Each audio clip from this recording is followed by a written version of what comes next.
Hello everybody, this is Mr. Rob and welcome back to episode number 29 of the New Orleans Pelicans MyLeague series here in NBA 2K20. Now episode number 28 was the full off-season live stream we did. Episodes 29 and 30 will be two parts. It'll be both the draft and the free agency. So make sure you leave a like and subscribe down below for those and support the New Orleans Pelicans on the channel. Before we get to the draft, we have a couple things to take care of, starting off with player retirements. A couple of names retiring. We've noticed Jamal Crawford and Nene, Udonis Haslem, Jose Calderon, but one name you did not see on that list is Vince Carter. The 43-year-old is going to return for another season. He is not retiring. Vinsanity is living on. And then we're going to go ahead and jump into the league meetings. We had a couple of rules in terms of what's for the next season. Only one got approved. You can see at the bottom, eliminate the 5-second back to the basket violation got approved, which I don't really see that being that much of a problem because, you know, not many teams run 5-second back to the baskets that much anymore anyway. The other ones like draft lottery selections, fouls to foul out did not get approved, not even by a long shot. So after the league meetings, we jump into league alignment. There's not going to be any league alignment, so that's a pretty easy step to pass over as we're not expanding the league or anything. And then we're on to the meat and potatoes, starting off with the draft lottery. So, you know, we jump right in. The Wizards have the best pick. We are with the 8th pick. It says Nuggets, but remember, we have a top 10 protected pick we traded to Denver in the Michael Porter Jr. trade. So as long as 3 teams don't leapfrog us, then we should hold on to that selection. Wizards, Hornets, and Celtics have the top 3 chances. And starting at 14, it's the Trailblazers. They're going to hold on to that 14th selection. At 13, the Minnesota Timberwolves, the 1% chance, and they have the 13th spot as well.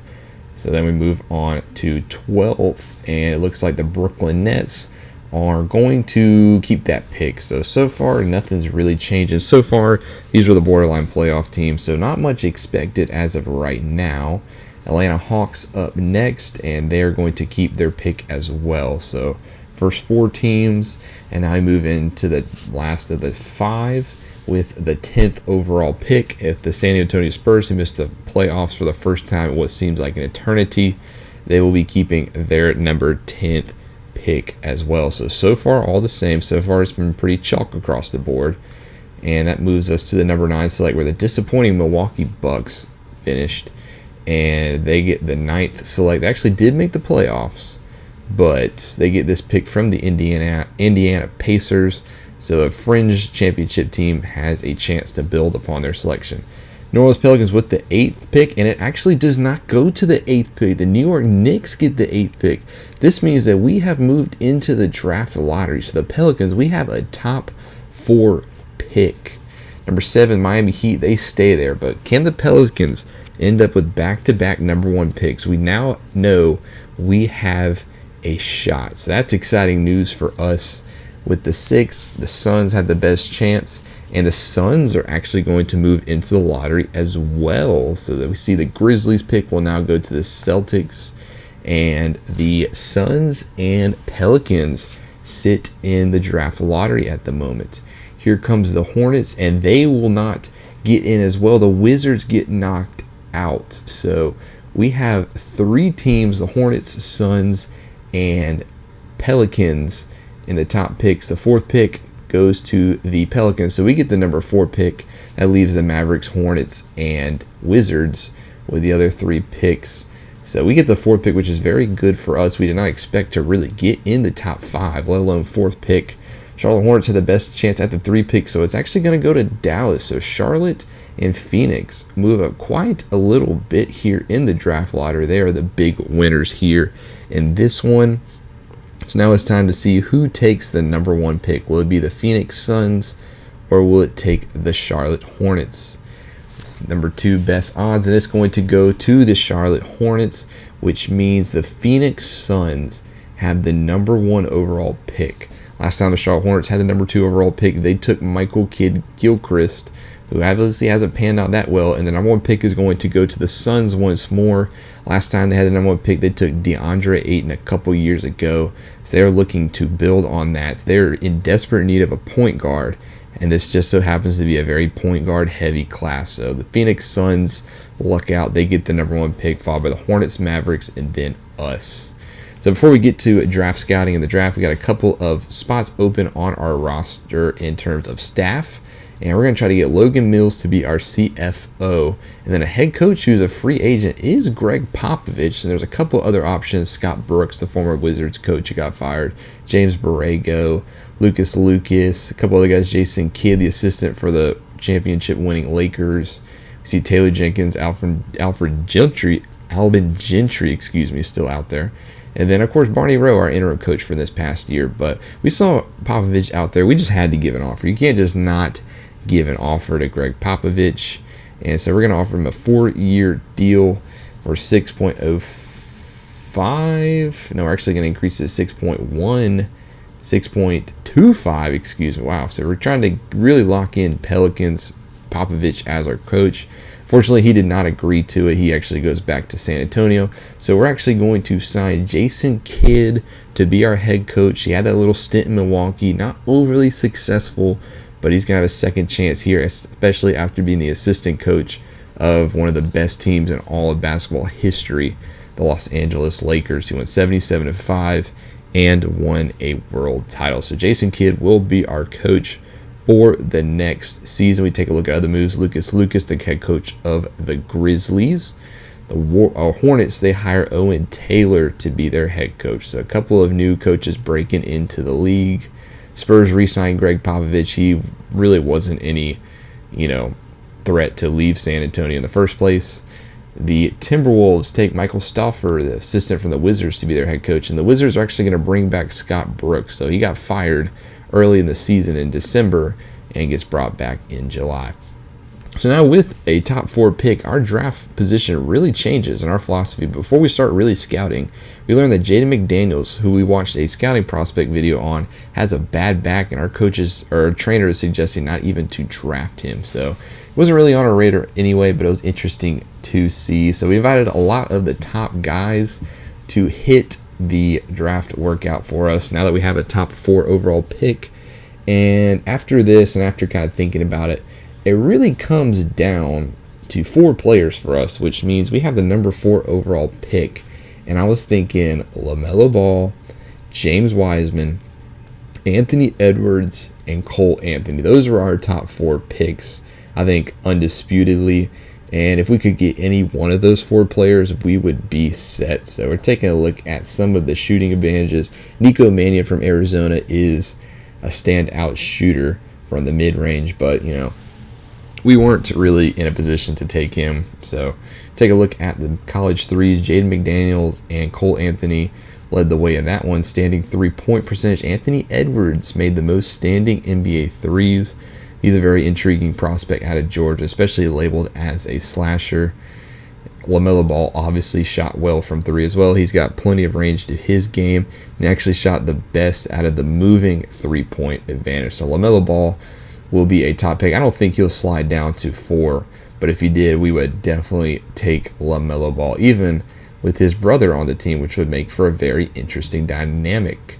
Take a look at more of them. Obviously, James Wiseman shot the worst, but now it's time for the 2020 NBA Draft. The draft is officially underway, and the Phoenix Suns, with the first pick in the 2020 NBA Draft, take a LaMelo Ball, point guard out of Australia. Kid has limitless potential, and he will join DeAndre Ayton, Devin Booker, down in Phoenix to make a solid young core. So that was kind of consensus. It just depends on if he will stick in Phoenix. But that means the 2nd overall pick, the Charlotte Hornets, and they take, with the 2nd overall pick, James Wiseman, center out of Memphis, probably my favorite player in this draft class. It makes sense for Charlotte. They traded Cody Zeller midway through the season to the Chicago Bulls, so they immediately find his replacement. The guy was an absolute animal at Memphis, and I think he will be a cornerstone center for the Charlotte Hornets and a great player for this young rebuilding team to build around. Number 3 overall pick, the Dallas Mavericks. They select Anthony Edwards, guard out of Georgia. Another young slasher to pair with Luka Doncic and Dennis Smith down there in Dallas. So, well, not Dennis Smith Jr., who am I thinking of? Regardless, I think it is DSJ, but I'm drawing a blank. So that means with the 4th pick, we talked about our top 4, and I think it's pretty obvious who it's time for the Pelicans to take with the 4th pick. But I had to look at the trade offers just because you always got to look at them, and nothing really intrigued me. The Bulls are willing to go Zach LaVine for this pick, but we're a rebuilding team. We're going to take Cole Anthony with the 4th pick in the draft out of North Carolina to be our future point guard of the future. And that obviously raises the questions about Lonzo Ball's tenure in New Orleans. What is on pace for Lonzo Ball? Will he be a backup? Will he be traded? Who knows? But Cole Anthony had one of the best pass anticipations in college. He averaged 3.4 assists per game at North Carolina. So welcome to the team, Cole Anthony. But with the 5th overall pick, the Washington Wizards, who had the best chance at the number 1 pick, landed a pretty solid consolation prize in Obi Toppin, power forward out of Dayton. We saw him last year absolutely wreck in a game against Akron early on in the scouting previews. He will be a solid fit for Washington as he made the most NBA distance 3-pointers out of any power forward at the scouting combine. Number 6 overall pick, the Boston Celtics add to their stud lineup with Tyrese Maxey, guard out of Kentucky. He will go along with Jaylen Brown, Kemba Walker to make a devastating backcourt tandem or trio along with Marcus Smart. So this Boston team continues to excel at building through the draft. That's going to take us to the number 7 overall pick. The Miami Heat select Nico Mannion, point guard out of Arizona, the sharpshooter from Arizona we watched in a game earlier in the season. Very impressive. I mean, he has range, he has limited potential, and that means Goran Dragic's time in Miami is probably drawn to a close unless he takes a backcourt mentorship position. But he made more college threes than any other point guard in the scouting combine, so he will definitely bring some range to that Miami team.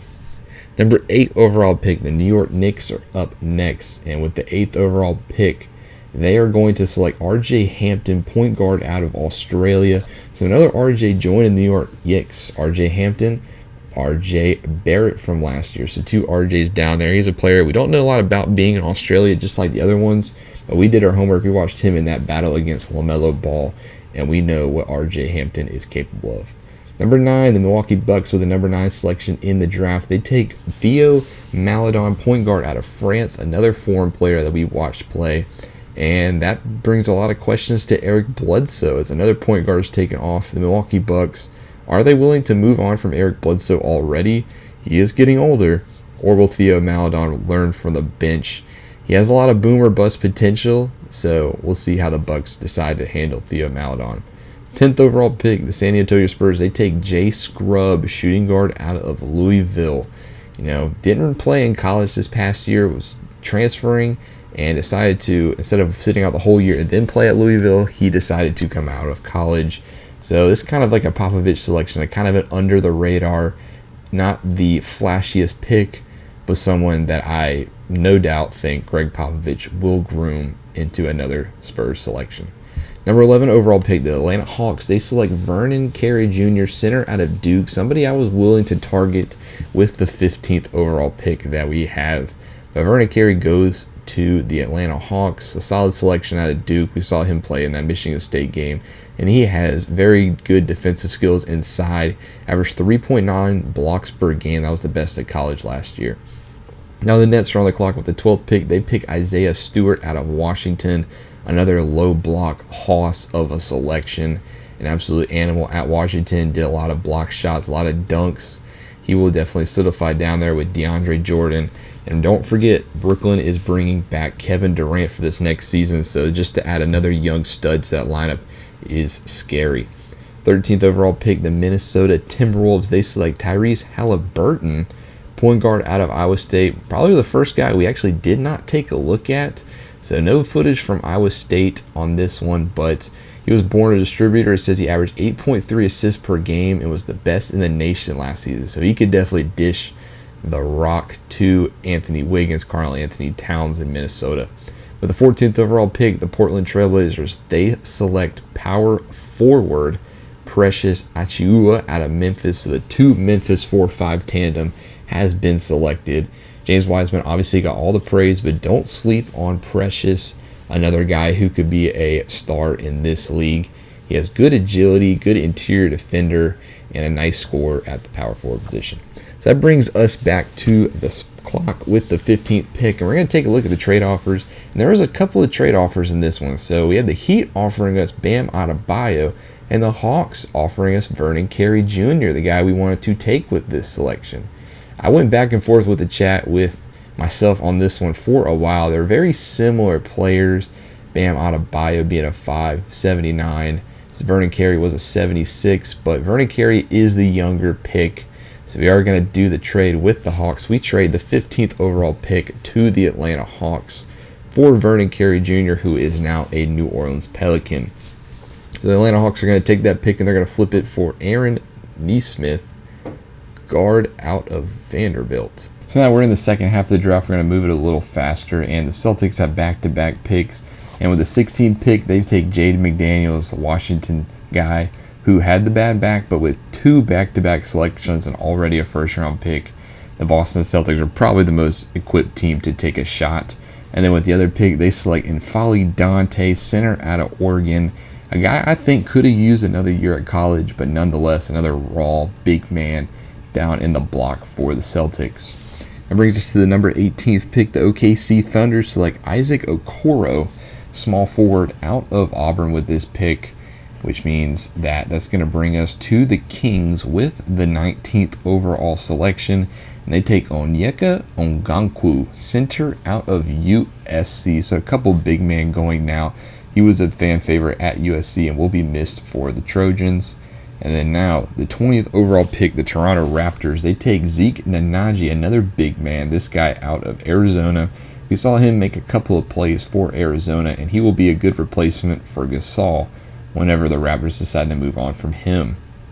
So now with the 21st overall pick, the Chicago Bulls are up next, and we are actually going to have our second trade in the draft. The Bulls are going to trade their pick and Luke Cornett to the Cavs for Kevin Love and Larry Nance Jr. The Bulls made it to the second round of the playoffs. The Cavs looking to blow it up and regroup here, and they're going to do that by trading Kevin Love to Chicago, who are in win now phase. And then Cleveland, with their first pick in this draft, they're going to use Chicago's 21st overall pick in order to restart this process. Who are they going to pair with? Colin Sexton. They go with Ochai Agbaji, shooting guard out of Kansas, a solid all-around player who probably needs a little bit more development, but he could be a solid role player. He showed off a lot of raw strength at the combine as he led all shooting guards in the bench press. 22nd overall pick, the Orlando Magic, who had the 3 seed this year. They're going to select Killian Hayes, point guard out of France, a solid foreign guy to build around. And now with the 23rd overall pick, the OKC's on the clock again, and they go Gemma Gottreich out of American. And then with the 24th pick, the Grizzlies are on the clock, and we have another blockbuster trade. They're going to trade this pick and Kabukolo to the Thunder for Steven Adams and Chris Paul. So the CP3 experiment in OKC is over, and OKC is going to pick Amar Sayya. So then Brooklyn Nets are up next. They're going to select Josh Green out of Arizona, a solid late-round pick that I like. And then the Pistons go Denny Avdija, small forward out of Israel, which means Brooklyn is back on the clock. They're going to select Daniel Oturu, center out of Minnesota.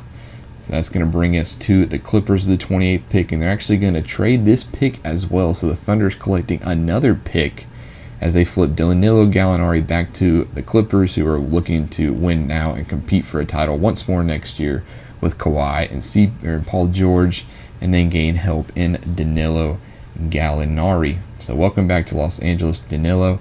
The OKC with the 28th overall pick. They're going to select Trendon Watford, small forward out of LSU. So that's going to bring us to Houston with the 29th pick, and they select Jordan Nwora, small forward out of Louisville. A guy I liked with the 31st pick goes here to Houston. a very solid mid-range to long-range shooter that I think will make a solid player for Houston. And the defending champs, they select another Duke point guard, this time Trey Jones this year with the 30th overall pick. So that's going to bring it into the first round. I'm not going to simulate every single pick for the second round, as we need to speed up the process. So the first round, very explosive. We got a couple guys we like. I like our selections, especially Cole Anthony. I think he is going to be a beast. We were very lucky to be in a position to select him. And then we were able to scoop up Vernon Carey Jr. from the Hawks. So a couple of good solid pieces, especially with Jahlil Okafor moving on, as well as Derek Favors. This will probably be his sign to be on the way out. But I want to touch on that trade. OKC traded Chris Paul to Memphis, as well as Steven Adams. So Memphis trying to take some pressure off the Rookie of the Year, Ja Morant, trying to aggressively push into win now phase.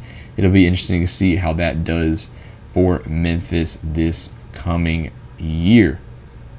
So we take a look at the second round picks. Our first selection, we took Jamias Ramsey, point guard at Texas Tech.